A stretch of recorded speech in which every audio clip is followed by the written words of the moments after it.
నా స్వప్నం కలగనిచ్చి ఈ నాగిని శిల్పంలో నీ ప్రతిబింబం కనిపించడం లేదా?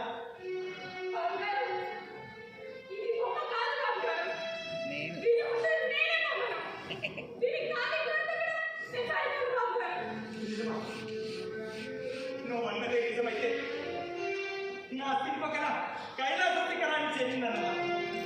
అంటే నేటి నుంచి నేను సరికొత్త శిల్పి. నేటి నుంచి నేను సరికొత్త శిల్పి.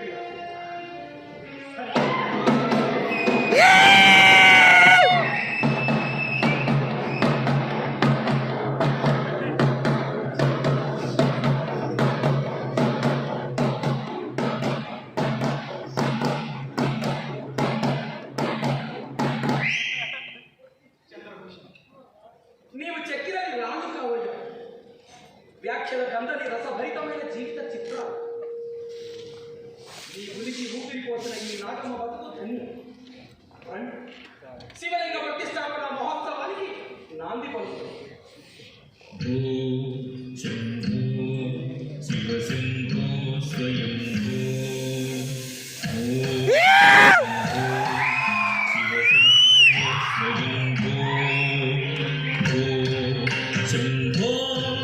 శివ శంభో స్వయంభో శంభో శివ శంభో స్వయంభో. ఇది రామప్ప దేవాలయం. కాకతీయుల కళా ప్రతిభకు ఇది నిదర్శనం. చంద్రభూషణ్ నాగీల స్వచ్ఛమైన ప్రేమకు సజీవ సాక్ష్యం. రేచర్ల రుద్రుని సంకల్పం, జాయప్ప సేనాని అవిరల కృషికి నిదర్శనం.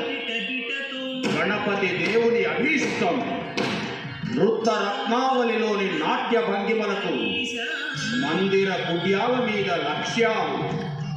ఈ మందిరం గురించి ఎన్నో చారిత్రక గాథలు. రామప్ప శిల్పి అని, అతని పేరుపైనే మందిరం వెలిసిందని ప్రచారం. ఇది రాముడు మరియు శివుని కలయికతో ఏర్పడిన రామలింగేశ్వరాలయం. వైష్ణవానికి శైవానికి ఆనాటి రాజులు కల్పించిన సగౌరవం అన్నీ కలిసి ఇది మనకొక సుందర స్వప్నం. జ్ఞానపీఠుని కలం నుండి